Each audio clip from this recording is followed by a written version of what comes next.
galera. Seguinte, ó. Hoje vocês sabem bem, né?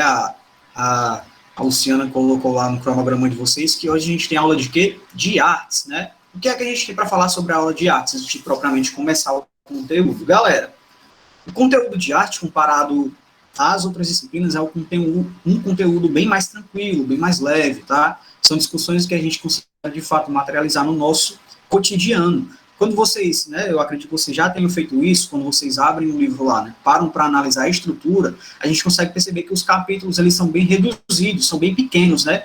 Os capítulos, eles têm, no máximo, 5 páginas, né? E a maioria lá das páginas são páginas com exercício. Então, é um módulo tranquilo de se trabalhar, são capítulos bem tranquilos de se trabalhar, né? Geralmente ele traz no início alguns conceitos, e a partir desse conceito ele fala sobre os principais autores, tanto no contexto do mundo, quanto no contexto do Brasil também, né? Então é bem tranquilo trabalhar, inclusive, assim como nas outras turmas, eu acredito que a gente consiga terminar até em um curto período de tempo, né? Terminar mais cedo a aula. No caso, a aula seria até 11h40, eu acredito que a gente consiga terminar um pouco mais cedo, porque o conteúdo, né, a disciplina em si, o capítulo em si, ele é bem mais curto, tá? Porém, a disciplina não deixa de ser, né, importante, até porque a arte, ela de fato está inserida no nosso cotidiano e serve para a nossa construção enquanto sociedade e enquanto ser humano também, enquanto indivíduo, né? Então, a disciplina de artes também é muito importante, tá? Então, de antemão, a gente vai discutir o capítulo 4, né, que fala sobre estações, arte popular e arte erudita. Então, a gente vai falar sobre arte erudita, vai entender o que é arte erudita, a gente vai conseguir entender também alguns autores, né, vai conseguir discutir alguns autores, conhecer alguns autores, tanto da arte erudita quanto da arte popular, e a gente vai inserir essa discussão no contexto do Brasil também, falando de alguns autores que foram importantes aí, tanto para a arte popular quanto para a arte erudita também. Além disso, a gente vai entender alguns conceitos que são usados na disciplina de artes, né, como, por exemplo, objeto cultural e também objeto artístico. A gente vai fazer essa distinção para que a gente não se confunda, tá? Então, abram lá o livro lá no capítulo 4, né, arte popular e arte erudita. O capítulo ele começa lá na página 50, certo? Claro, antes disso tem que fazer a chamadazinha dos alunos do 8º ano, né? Hoje é quinta-feira, quase sexta, final de semana, todo mundo estudando para as provas da semana que vem, né? Então, bora lá. Quem eu for chamando, habilita o áudio e responde, certo? O Alisson não está presente, né? Ana Beatriz de Félix. Presente. E aí, presente mais uma vez, que milagre, gente, pelo amor de Deus. Ah, não é tu não, é a Ana Clara, né? Ana Clara do Santos Amorim. Fui falar, não está presente, tá vendo? Ana Clara Lima Dantas. Presente. Pronto. Ana Clara... Não. Ana Fábia. Presente. Andresa. Presente. Antônio Fábio, não. Bianca. Presente. Diogo, não. Emily Vitória. Presente. Evelyn. Não está presente. Felipe Guimarães, nunca nem vi. Felipe Leandro. Presente. Guilherme. Também não está presente. Jackson Lucas. Presente. O cara tá presente também, velho. João Lucas. Presente. João Otávio. Presente. José Jonas não está. Zamorano. Também não está, né? Kaique Alves. Também não. Lileide. Presente. Oh, meu Deus. Maria Clara Pereira Peixoto Lima, coisa mais linda do mundo, está presente? Claro, né? Nunca falo. Lógico. Miguel Alves. Presente. É nóis. Mirela, bom, está. Paulo Ricardo, também não. Sérgio, também não. Thaís, também não. Yarley, Presente. show. No total, 14 alunos na nossa aula, né? Então, galera, ó, como eu já tinha falado, né? Como eu já tinha adiantado aqui. Abra um livro lá no capítulo 4, né? O capítulo 4 fala sobre a arte popular e a arte erudita. O que é que a gente vai aprender de fato aqui? O que é que a gente vai conseguir discutir, né, de forma bem clara, de forma bem objetiva, de uma forma tranquila? Nesse capítulo, a gente vai fazer uma discussão, vai procurar fazer uma distinção, principalmente, sobre o que é arte popular e o que é arte erudita, tá? A gente vai ver um pouco da obra de alguns artistas aí que deram suas contribuições para a estrutura da arte de uma forma geral. A gente vai falar de Shakespeare também, né? Vai falar de Todos os Prazeres, que foi um artista brasileiro também, tá? Depois disso a gente vai procurar entender, vai procurar distinguir algumas distinções, né? Alguns conceitos, na verdade. Que no caso é o conceito de objeto cultural e também o conceito de objeto artístico. Então, de maneira geral, o capítulo de vocês é bem tranquilo. Lá, logo no início do capítulo, lá na página 50, ele já procura trazer a distinção entre o que, de fato, é arte erudita e o que é a arte popular, certo? Quando a gente fala em arte popular, o nome em si, ele já é bem autoexplicativo, né? Arte popular, a gente já pensa numa arte que é mais democrática. Quando é arte erudita, a gente precisa entender que é um tipo de arte que está ligada ao estudo, à leitura, à técnica, né, uma arte que está ligada principalmente ali aos espaços acadêmicos, né, de pessoas que transferem o seu saber, de professores que passam ali o seu conhecimento, que constroem o conhecimento junto com os seus discípulos, que é um termo que o livro traz, né. Então, a arte erudita, galera, é uma arte mais rebuscada, é uma arte com mais técnica, né, que se preocupa aí com a técnica, com a inserção de tecnologia também, né, é um tipo de arte que se preocupa mais com a leitura, né, com um trabalho mais técnico ali, um trabalho mais rebuscado, trabalhado no contexto da arte, tá? Então, a gente percebe que até mesmo as pessoas que têm acesso à arte erudita são pessoas que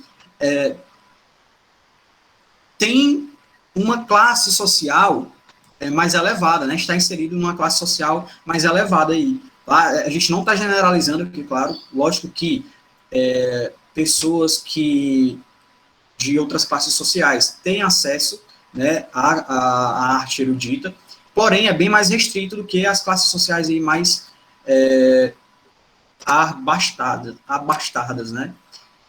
Então, galera, a arte erudita, de fato, é uma arte que é uma arte mais trabalhada mesmo, certo? Quando a gente fala em música erudita, a gente está falando do quê? Das orquestras, por exemplo, né? A gente está falando de ópera, por exemplo, tá? Quando a gente fala de arte popular, a gente está falando de uma arte que é construída a partir de uma democratização da arte, de fato, né? São pessoas ali, são artistas que eles, de certa forma, não têm um estudo, né, não, propriamente um estudo ali artístico, não, uma preparação artística em escolas artísticas, escolas de artes europeias, por exemplo.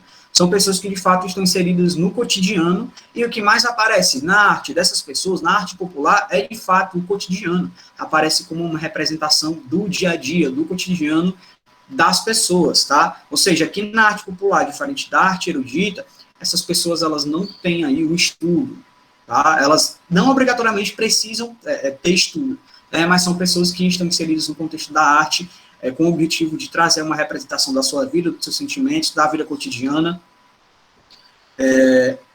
enfim, né? Então deu para entender aí, galera, o próprio nome, tanto da arte erudita como da arte popular, eles já são bem sugestivos, né? Já são bem autoexplicativos. A arte popular, de fato, é aquela arte mais democrática, né? Que está inserido no contexto do cotidiano. A arte popular, ela pode ser inserida também no contexto da arte de rua, né? Longe dos grandes eventos, dos grandes palácios, né, dos locais próprios para apresentações mais rebuscadas, né? Então a arte popular é uma arte, de fato, mais democrática, sendo o meu objetivo. Tranquilo, galera? Deu para entender? É bem de boa. A disciplina, em geral, é desse jeito, né? Bem tranquilo. Alguém quer falar alguma coisa? Alguém quer citar exemplo? A gente vai já discutir alguns autores. Bora, vocês precisam falar também, galera. Ninguém tem nada para falar aí?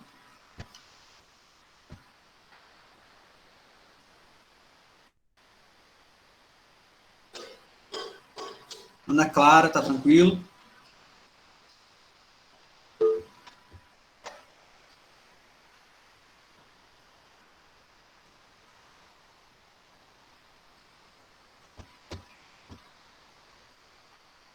Pronto.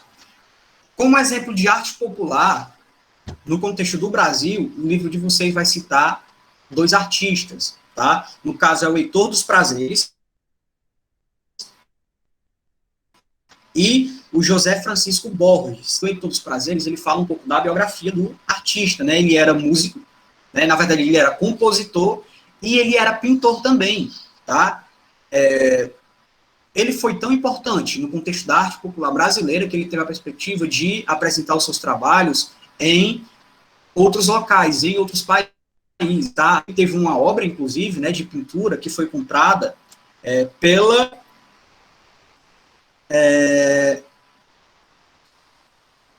Rainha Elizabeth, que no momento anterior era princesa, né, enquanto princesa ainda. Então, a contribuição dele para a arte popular brasileira foi muito grande, no caso do Heitor dos Prazeres. Além disso, ele era compositor também, tá? O estilo musical, né, que ele trabalhava no caso, era um pouco mais voltada para o samba, tá? Tanto que ele, lá na década de... lá no século XVII, lá no século XVIII, século XIX, século XX, né, lá no século XIX para o século XX, ele contribuiu diretamente na estruturação de escolas de samba, inclusive. Né, e o livro de vocês traz exemplo aí, ó, Mangueira, Portela, Estácio de Sá. Ele contribuiu diretamente na estruturação dessas escolas de samba, e a partir disso, aqui nas escolas de samba, a gente tem a materialização de uma arte popular, né? O samba, a partir do carnaval, aparece aí como materialização de fato, de uma arte popular, de uma arte do cotidiano, né, mais envolvido com as pessoas. Então, o Heitor dos Prazeres, ele de fato se inseriu nessa perspectiva aí, tá? A gente tem também o José Francisco Borges, né, que é um pernambucano, que nasceu lá em 1935. A arte dele já é mais voltada para literatura de cordel, certo? Então, no momento anterior, na estruturação da literatura de cordel, esse artista ele não tinha condições de pagar de um ilustrador, né, para que estruturasse ali, para que construísse os desenhos das suas obras, tá? Então, ele estruturou a partir disso a xilogravura, tá? Ele estruturava em madeira, no caso, né, fazia um molde de um determinado desenho na madeira, e a partir disso ele pintava a madeira e xerocava, entre aspas, né, pintava a folha de papel, tá certo? Então, ele foi um importante artista também no contexto da arte popular brasileira, tranquilo? Deu para entender aí, gente? Pronto. Além desses exemplos de artistas no contexto do Brasil que se inseriram no contexto de uma arte popular, ajudaram a construir uma arte popular, o livro de vocês ele também vai procurar trazer lá na página 53 exemplos de artistas da arte erudita, tá? E o livro de vocês ele vai trazer um artista aí que é bastante conhecido, principalmente por causa de algumas obras, como, por exemplo, Romeu e Julieta. Né? A gente está falando de quem, galera? De Shakespeare, né? William Shakespeare aí. Então, ele foi, além de escritor, ele também foi escritor, ele era ator, ele era produtor cênico também, tá? Então, ele é muito reconhecido na Europa, principalmente, né? Ele é conhecido aí como um dos maiores escritores ingleses, né? O mais influente, Dramaturgo também. foi um indivíduo que também escreveu poemas que foram bem importantes, versos, né, que inclusive estruturaram obras de teatro aí, né, peças de teatro. Então, as peças de teatro, no contexto atual, no contexto do século XX, século XIX, século XX, século XXI, representavam muito bem as obras de Shakespeare a partir dos poemas dele, né? Então, ele aparece aí como um importante exemplo de um artista erudito, né? Um artista aí da arte erudita, certo? O interessante a se falar é que no momento anterior, no momento da sua ascendência aí como artista, ele não era considerado um artista erudito, não, tá? Ele não era considerado um artista da arte erudita. Ele era considerado um artista da arte popular, certo? Mas a partir dos séculos, a partir de perfis de indivíduos que foram consumindo a sua arte, né, principalmente pessoas de classes sociais superiores, a arte dele começou a ser mais respeitada, digamos assim, tá? Começou a receber um valor maior. Então, ele passou de um determinado momento anterior, lá do início do seu trabalho, ele deixou de ser um artista, de fato, popular, e passou a ser um artista erudito, que é bem estudado, inclusive, aí nas academias, nas universidades. Tranquilo? Então, esse é um exemplo bem interessante de um artista da arte erudita. Então, até aqui o livro de vocês, ele procurou fazer essa distinção entre a arte erudita e arte popular, e a partir disso citou alguns exemplos de artistas da arte popular e de artistas da arte erudita, certo? Um ponto interessante que o livro de vocês também vai procurar trazer, e é uma discussão que é bem feita aí na arte, né, é sobre o que a gente pode considerar, quem a gente pode considerar, né, o que a gente pode considerar como arte erudita e como arte popular. Então, a partir disso, a gente levanta o questionamento: será que uma mesma coisa, um mesmo artista, ele não pode estar inserido numa arte erudita e numa arte popular? Sim, galera. Então, o livro de vocês, ele traz essa discussão e ele fala que um mesmo indivíduo, um mesmo artista, ele pode se inserir no contexto de uma arte popular a partir de um determinado momento em que suas obras elas estão direcionadas principalmente para um apelo popular, de representação do cotidiano das pessoas, porém uma arte tão rebuscada, né, com técnicas aí bem rebuscadas, que começam a apresentar características de uma arte de fato erudita, né? Então, um artista, ele pode se inserir tanto no contexto de uma arte erudita, como de uma arte popular, e a partir disso a gente percebe, né, a gente reconhece a flexibilização da arte, né, que ela está aí disseminada no contexto social de todas as pessoas, tá certo que às vezes indiretamente, né, porém, está inserido no contexto da vida das pessoas. E um exemplo que o livro de vocês traz é um artista brasileiro, né, que ele tem tanto características de uma arte erudita quanto de uma arte popular, que é o Aleijadinho, tá, galera? Eu acredito que vocês já tenham ouvido falar do Aleijadinho aí em momentos anteriores, tanto no contexto da disciplina de História, como no contexto da disciplina de Artes também. A gente sabe que o Aleijadinho, galera, ele era um artista mineiro, né? Ele nasceu lá em Vila Rica. Então, o livro de vocês vai falar que ele era filho de um artesão, né? E de uma mulher escravizada, tá? Então, naquele momento ali, a gente percebe que a arte dele estava inserida no contexto social de vulnerabilidade, e a gente percebe que as suas representações trazem isso também, tranquilo? Então, ele começou a ter influências no primeiro momento do pai dele, né? O pai dele era artesão, né? Entalhador, aí, esculpia algumas coisas, tá? Então, no primeiro momento, ele teve influências do pai dele, aí teve o interesse em estruturar a arte, em construir a arte, a partir de influências do pai dele, porém, no momento anterior, né, na sua juventude, ele, de fato, começou a estudar algumas técnicas, né, aprimorou as técnicas a partir de escultores, né, de entalhadores, também de desenhistas. Então, ao longo do tempo, além do dom natural, a gente pode dizer assim, ele também foi se aprimorando, né, nas técnicas aí, no que, de fato, estava sendo trabalhado naquele período, certo? O que é interessante falar também é que a gente já citou que ele estava inserido num contexto de vulnerabilidade social, né? Os pais dele não eram tão importantes no contexto social. O pai dele era um artesão, né, de certa forma, e a mãe era uma mulher escravizada. Então, naquele período ali, ele sendo filho dessas pessoas, ele também não tinha uma importância social tão grande. Então, no início da sua carreira, no início da sua produção, né, da produção das suas obras, ele não tinha nem a perspectiva de assinar suas obras e falar, olha, essa obra aqui é minha, foi feita por mim. Então, ele não tinha essa oportunidade por causa da sua condição social, por causa do seu status social, certo? Então, foi a partir do século, das décadas aí, né, a partir do seu reconhecimento como artista, em que ele teve a perspectiva de demonstrar a sua arte, de construir a sua arte, né, a partir disso ter um reconhecimento, né, reconhecimento enquanto artista. O que a gente percebe também é que no decorrer da vida de Aleijadinho, galera, nem sempre foi tudo flores, né, um artista reconhecido. Então, a partir de determinado momento, ele teve um problema de saúde, né, ele teve uma doença aí que deformou os pés e as mãos dele, tá?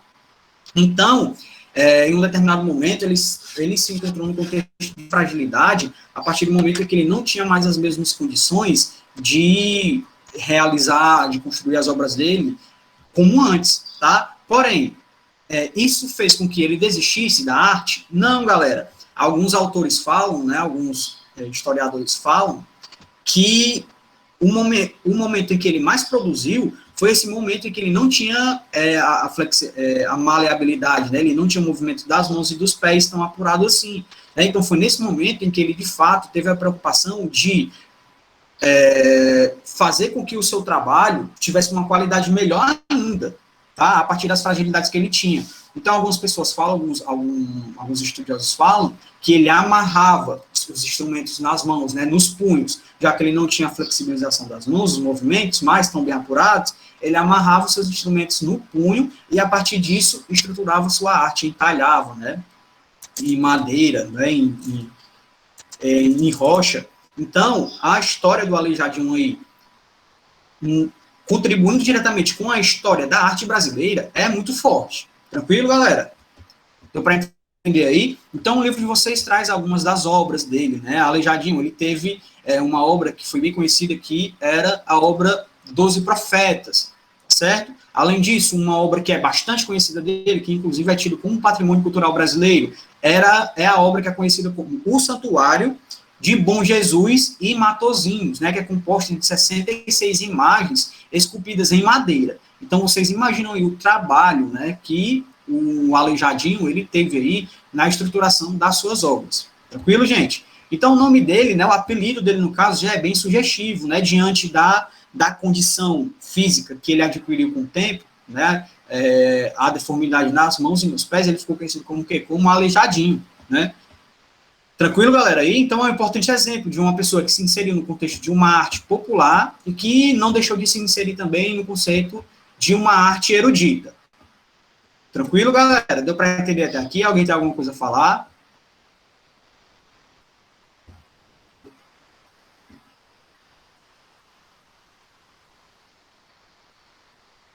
Tá tranquilo, gente? Ana Clara, Maria Clara.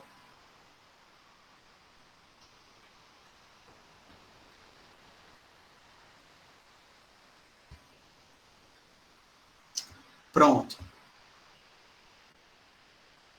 Firmeza. Então, galera, o livro de vocês, ele também vai se preocupar, o capítulo, no caso, né, em trazer alguns conceitos que são trabalhados na arte, tá? Então, ele vai trabalhar o conceito de objeto cultural e o conceito de objeto artístico, tá? O livro de vocês, quando fala em objeto cultural, ele trata o conceito como um conceito mais amplo, né, como se incorporasse aí manifestações culturais de uma sociedade de forma geral. Então, o objeto cultural, ele vai aparecer, inclusive, nas formas, tá, que são usadas aí para se estruturar a arte.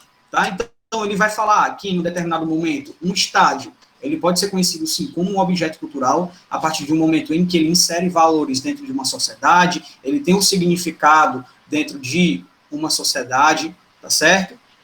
Então, o estádio ali, principalmente aqui, né, vamos citar o Brasil, o estádio, no contexto do Brasil, ele tem, de certa forma, um valor simbólico, né, está inserido dentro do cotidiano das pessoas. O Brasil, em um determinado momento, ele foi conhecido como o país do futebol.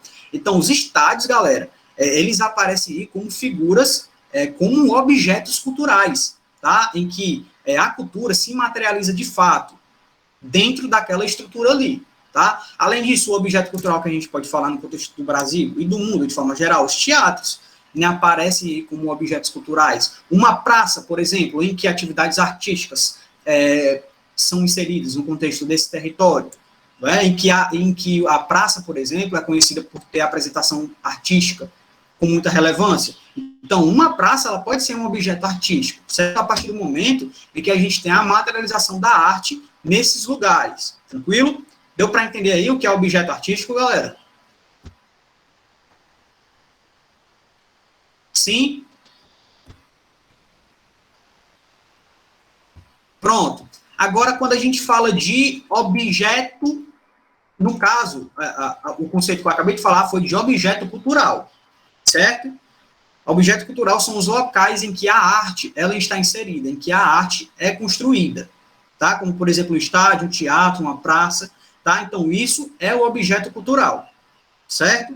Quando a gente fala em objeto artístico, a gente está falando do que foi trabalhado lá no objeto cultural, certo? Por exemplo, no meu objeto cultural, eu vou falar aqui de um teatro, tá? Eu estou lá no teatro, e o teatro é o meu objeto cultural, onde eu estou realizando a minha arte, tá? O meu objeto artístico vai ser dentro do meu objeto cultural.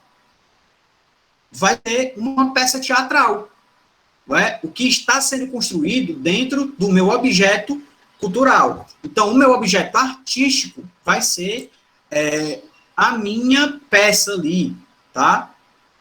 A minha apresentação artística de fato.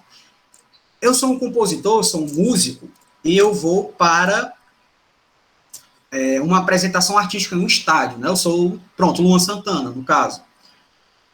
O Luan Santana, ele vai para um objeto cultural, que é o estádio, né? Ele vai lá apresentar sua música, enfim, vai cantar lá para milhões de pessoas. O que é o objeto artístico, galera? No caso do Luan Santana, qual é o objeto artístico dele? É a música, entendeu? Qual é o objeto artístico de um pintor? É o quadro dele, entendeu? Então, o objeto artístico é, de fato, a materialização da arte, né? A partir da música, a partir de uma apresentação de teatro, a partir de uma pintura, tranquilo? Então, deu para distinguir aí, galera, deu para entender o que é objeto cultural e objeto artístico. Objeto cultural é um conceito mais amplo, né? São os locais ali em que a arte se torna possível. Já o objeto artístico é a materialização da arte a partir da música, a partir da pintura, a partir de uma apresentação teatral, tranquilo? Deu para entender, galera, a distinção entre os dois conceitos aí?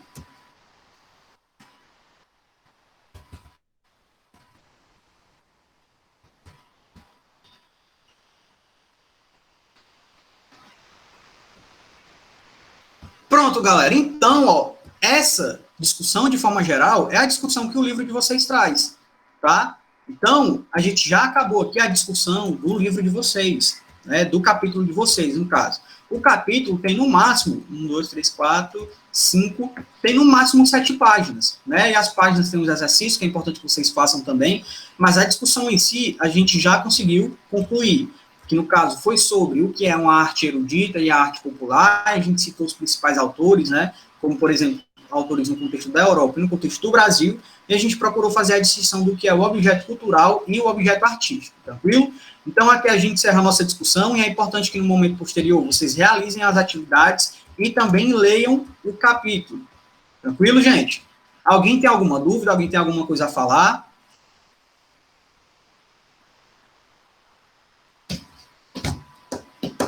Então, em 40 minutos a gente conseguiu finalizar a aula, né? Bem tranquila, bem de boa, sem grandes discussões, né? Sem discussões bem trabalhadas, muito apuradas. Então, gente, a partir disso, a gente finaliza a nossa aula aqui, certo? É importante que vocês realizem as atividades que no momento posterior a gente trabalha, realiza o conteúdo, responde as questões juntos, certo? Então, quem eu for chamando, ó, é só responder e pode ir saindo, viu? Alisson.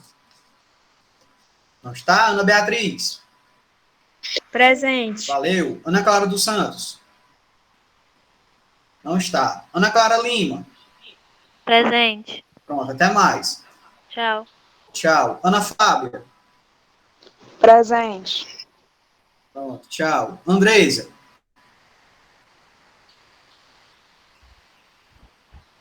Andresa. Presente. Pronto. Antônio Fábio não está. Bianca. Presente. Pronto, até mais. Diogo não está. Emily. Presente. Pronto, até mais, Emily. Evelyn. Também não está. Felipe Guimarães não. Felipe Leandro. Guilherme Forte também não. Jackson. Presente. Valeu. João Lucas. Presente. Tchau, Valeu. Wesley. Tchau. João Otávio. Presente. Valeu. José Jonas não. Zamorano. Também não. Presente. Ei, mas como é que é? Tá ficando doido, é? Ai, tu chegou? Beleza, Zamorano está presente. Kaique Alves. Kaique não está. Lineide. Presente. Wesley, quando é que começa as provas? Semana que vem já, segunda-feira. As Maria já. Já, viu? É só estudar que dá certo. Tá certo. Tchau. Tá, meu anjo, até mais. Maria Clara Pereira Peixoto Lima, coisa mais linda do mundo. Presente. Até a próxima aula. Meu. Tchau. Tchau. Miguel. Presente. Tchau. Valeu, Miguel. Valeu. Mirela não está. Paulo Ricardo também. Paulo Ricardo tá? Não, né? Sérgio também não. Thaís também não está. Vitor Yarley.